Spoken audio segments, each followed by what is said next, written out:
What's up, everybody? Welcome back to another Marvel Snap video, and today we're taking a look at a deck I put together called Disruptive Movement. And it's called Disruptive Movement because we are focusing on these three cards, being Polaris, Aero, and Magneto. So focuses around these cards that is able to move your opponent's cards on their side of the boards and kind of manipulate their board state and their locations. So really fun to play around with, and we have Miles as well. Since we have multiple ways to trigger him, he's just a good value card. We also have Nightcrawler, which can move and activate Miles as well. We have Iceman here, who's just a good one value as always. Angela, the best 2-drop in the game. I actually wondered if she's going to get nerfed soon. I think if she had 0 power, I think that'd be a little bit more fair.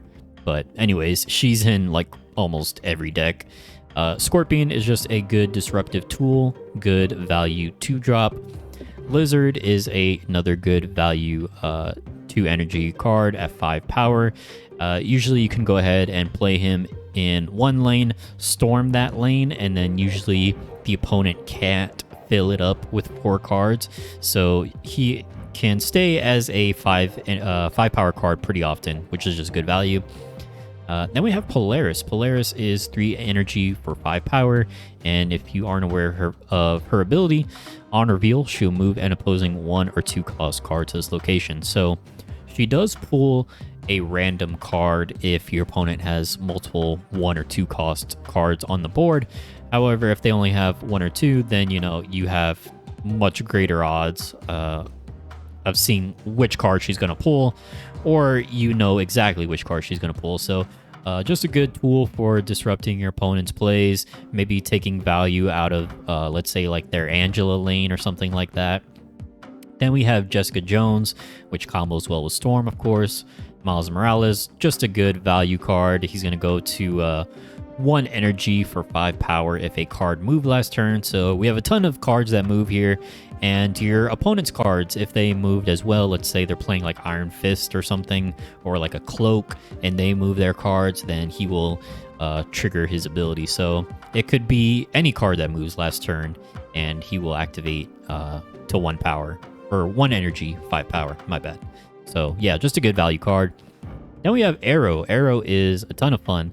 She is 5 energy for 8 power. On reveal, move all enemy cards played this turn to this location. So this card is a little bit tricky to work with. You kind of really got to know like what kind of deck your opponent is playing and where you think they're going to be playing their cards next. So it could be really good value to just play this in a lane where, let's say, maybe you're actually losing that lane, but you're winning the other 2 lanes. You play Aero in your losing lane. They play a big card in that lane. It gets moved over to the lane you're losing in, and you're going to lose that lane either way, so it's fine. You just kind of focus on the other 2 lanes. There's just a really ton of cool things you could do with her.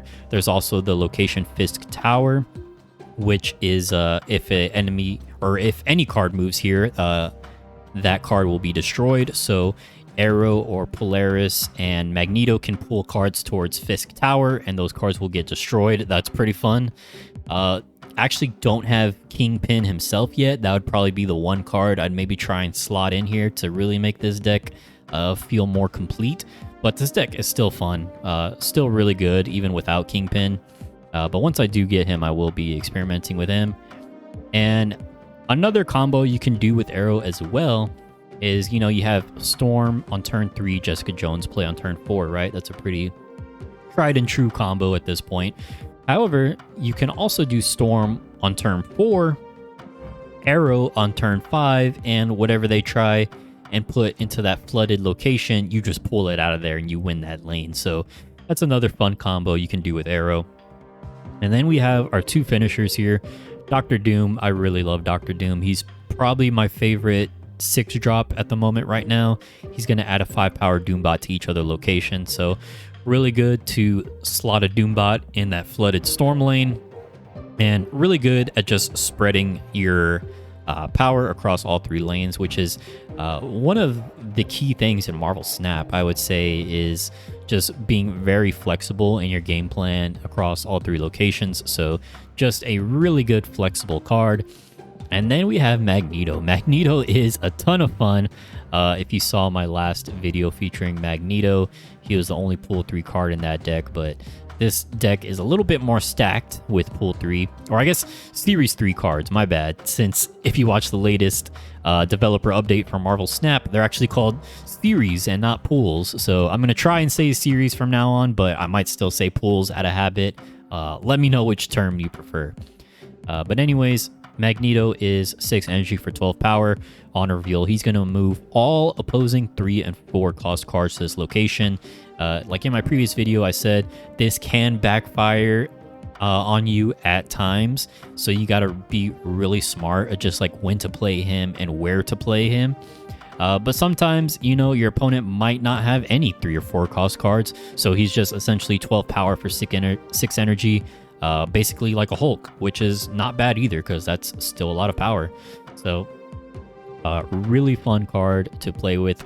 And the thing I like about this deck as well is it has surprise value, right? With Magneto and Aero, and sometimes Dr. Doom can surprise your opponents as well. And that's another key thing in Marvel Snap. You know, that's kind of unique with Marvel Snap is like the surprise value and like bluffing with your opponents, you know, and snapping and retreating. You got to be really smart about like when to snap and when to retreat, so that way you can rank up consistently. Because, you know, this deck can really catch people off guard, and those are the types of decks that are really going to get you those 4 cubes and 8 cube victories. So yeah, this deck has a lot of potential. And yeah, we definitely have some fun here with this deck. So let me know what you think about it, and yeah, we'll hop into some games. So first game we don't have any play on turn 1, that's fine. We got the Gamma Lab on loan. Ooh. You know, just play Scorpion in the Gamma Lab. Because he'll still get his on reveal ability off and then just transform into Hulk. No play from our opponent yet. Mindscape. Okay, now here, could potentially like storm this lane, right?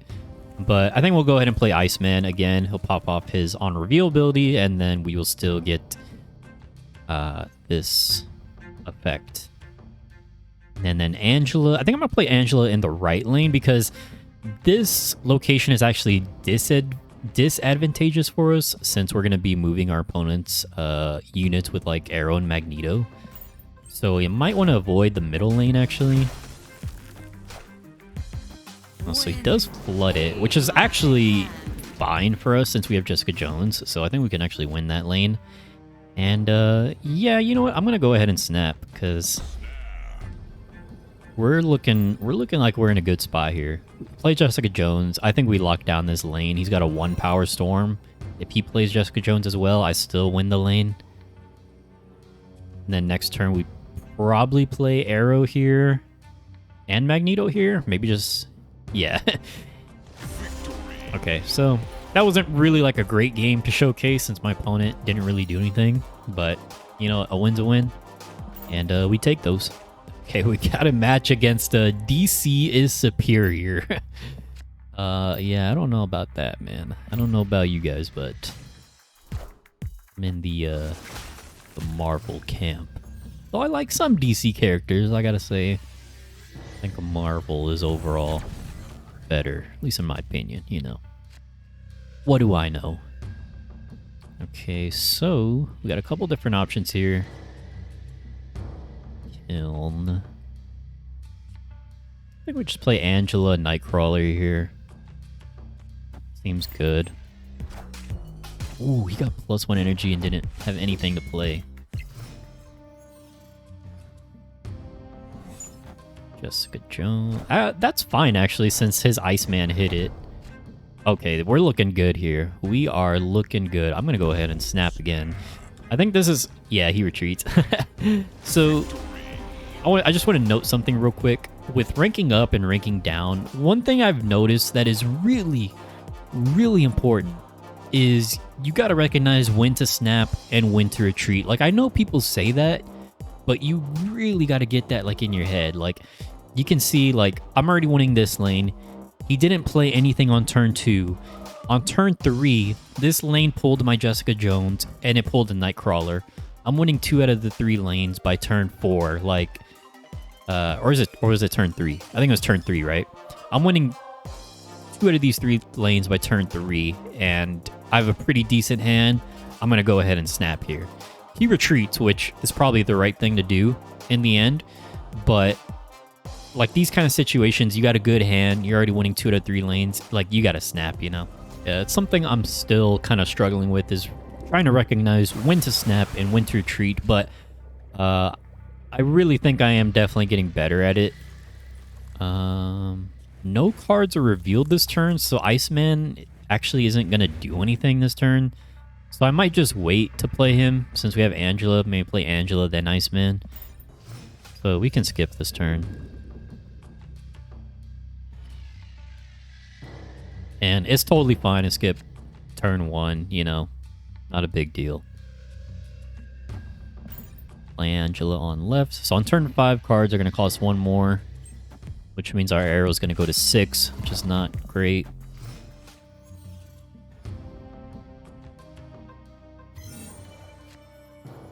Okay. Ooh. Guess we could storm Jessica Jones this lane. But he has Lizard there, which does kind of worry me a little bit. We could storm. Ant-Man, Armor, Lizard. So he is probably either playing Spectrum or Destroyer, some type of ongoing deck. Ooh. I could play Jessica Jones here. That's going to get 2 plus 8 is going to be 10 points. However, if I play Iceman and Scorpion, it's going to be 2, 4, 6, 8. That's better to just play Jessica Jones. Warpath. Yeah, so he's definitely playing some combination of like Spectrum, Destroyer. Probably Professor X as well.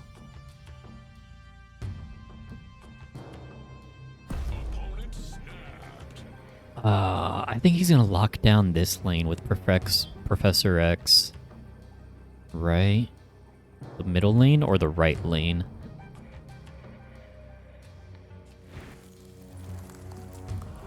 I think we go right lane. We might end up losing this game because, yeah, this deck is insanely strong. The just like ongoing deck. It's so strong with Professor X. I think he's gonna lock it down. Oh, Mr. Fantastic. Okay.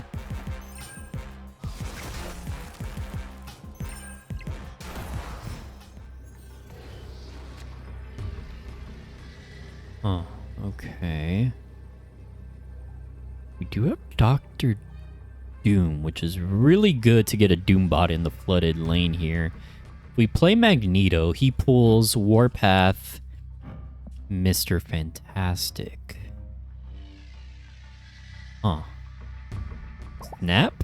Oh god, he wants. Okay, you know what? I'll do it for the video, man. I'll do it for the video.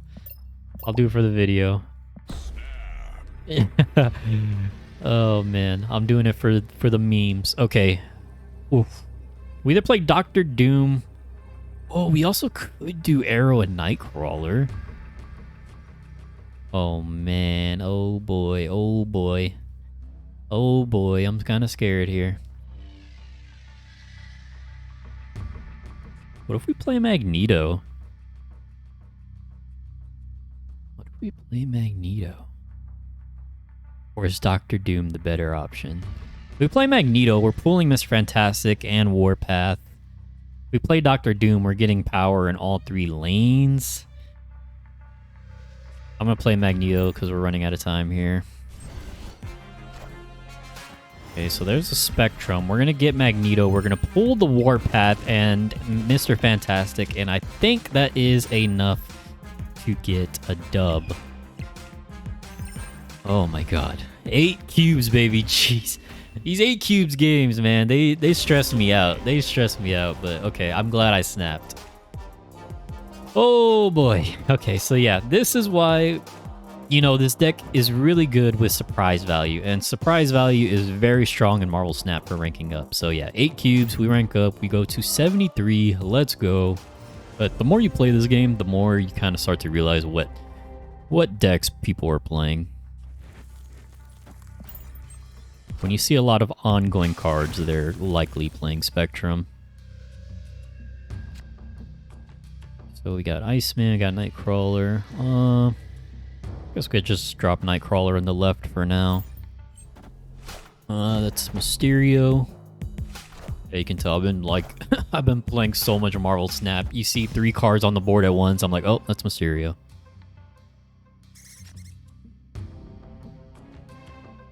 Huh.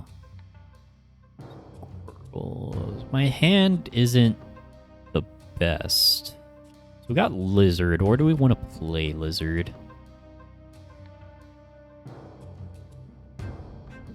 Got Dr. Doom and Magneto. So, thing with Dr. Doom, you always want to leave like one slot open in all your lanes. I'm gonna play Lizard on the right. I don't really want to fill up this lane, even though I can move the Nightcrawler. And this location's gonna change. I don't know what it's gonna change into. Or he could just storm it. Which is actually fine since we have Jessica Jones. And I'm thinking of snapping. We're in a pretty decent spot here. I think next turn is going to determine whether I snap or not, because right now I need a good turn 5 play, and all I have is Angela for turn 5, which is not very good.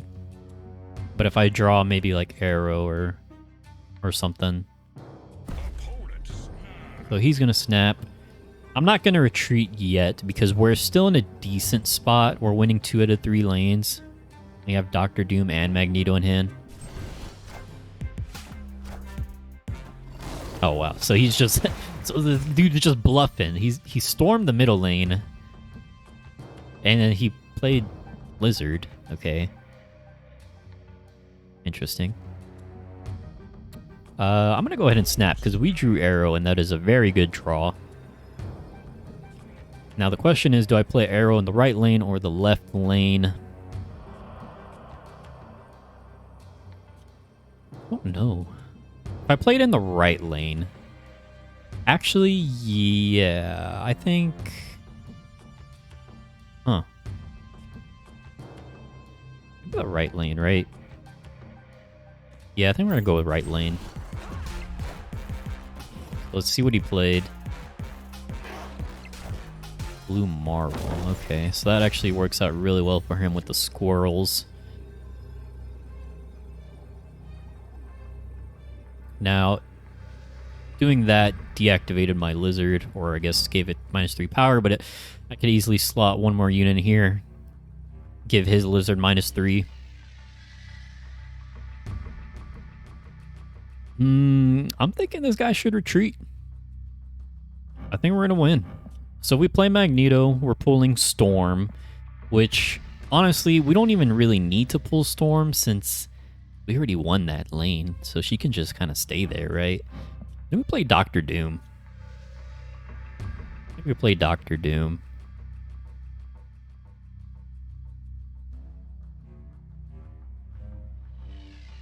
Yeah. What I'm going to do... actually... Yeah, let's just play Dr. Doom here.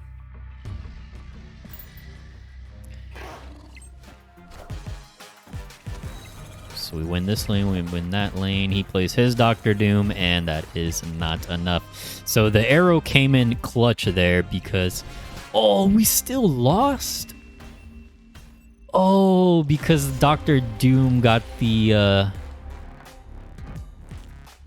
I see what happened. Okay. So, we lost this lane because the card with the highest power gets +3 power. The thing is, my Doombot has 5. Dr. Doom has 5. But he gets +1 from Blue Marvel. So he actually goes to 6. Meaning he is the highest card here, which means he gets +3. So that actually just won him the game. Wow. Wow. Well, we win 8 cubes. We lose 8 cubes. I think we could have won that. Huh. I guess if we played Magneto here and pulled Storm out, right? Okay, you know what? I'll take that win because that was a very close one. Like literally, this location won him the game, essentially. But yeah, we should have won that. But you know what? It's fine. It's fine. We'll keep on going. All right, turn 1 here. We got no play. Go ahead and skip that negative zone. Don't really want to play anything there anyways.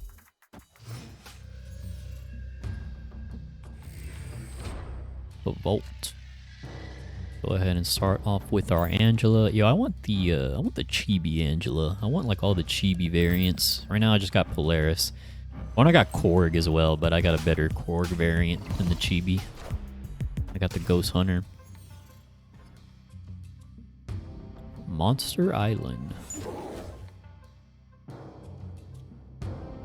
Okay, so this is pretty good for us. Scorpion and Nightcrawler are going to buff Angela. So again, 3 ongoing cards, right? Which, again, signals to me he's playing Spectrum, probably.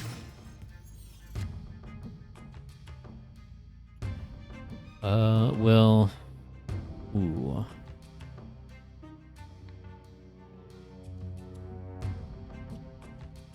I think we'll play Jessica Jones here. Or should we play her in a different lane? I think I do want to move my crawler to activate Miles next turn. I'm going to move Nightcrawler to the right, because if I go here, it's just -1. We might end up playing... Magneto might be the best finisher here in the negative zone. I'm going to play Jessica Jones in the middle, I think. Punisher, okay. Don't really see Punisher that often.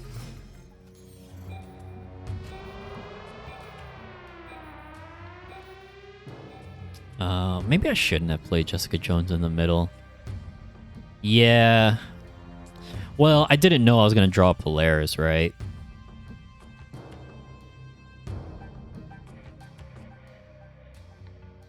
Okay, let's do this. We're going to play Polaris. Well, we don't want to play anything here, right? Because we need Jessica Jones to get the buff. We're going to play Polaris and Miles in the right, and I think we're going to finish with Magneto in the left. Hopefully this will pull his Ant-Man. That'll take away value. Oh, it pulls the Lizard. -1 Iron Man.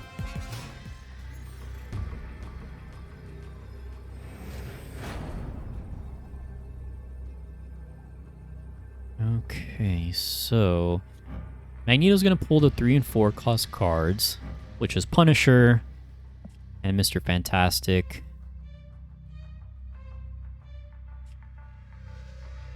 I think we can win this. I'm going to go ahead and snap. I think we win this. Magneto's going to go to 9, but these are like Mr. Fantastic's going to go to -1.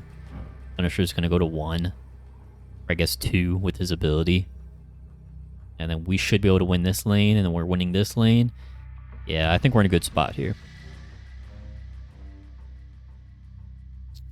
What's it gonna be, Skeleboy? Let me hit him with the fist bump. Okay. Colossus. Okay. Colossus value. Magneto, do your thing. Oh, the value. The value. All 3 lane domination, dude. I love Magneto. Oh my god. Magneto is so much fun, dude. Magneto is so much fun. Okay, I think that's going to be our last game for the video. We actually got to rank 73, which is pretty nice. I've, like I said earlier, been going back up and down the 70s. So this is the deck. As always, I'll put the deck code in the description if you want to try this out for yourself. This one is a filled with a decent amount of Series 3 cards. Magneto, Doctor Doom, Aero, Polaris, and then Miles Morales from the season pass, previous season. So if you guys are watching, if you're earlier on in your Marvel Snap journey, you might not have all these cards, but when you do get all these cards, try them out, because I think this deck is a ton of fun. Really, really fun deck. And as you can see, you can play it definitely at the higher ranks at 73. So I'm doing okay with it, and I could probably climb even more with it if I really want to try hard. But that's going to be it for now. Let me know what you think about this deck in the comments. Let me know what other type of content you want to see from me in the future. Appreciate you watching. If you stayed to the end, I love you, and I'll see you in the next one. Later.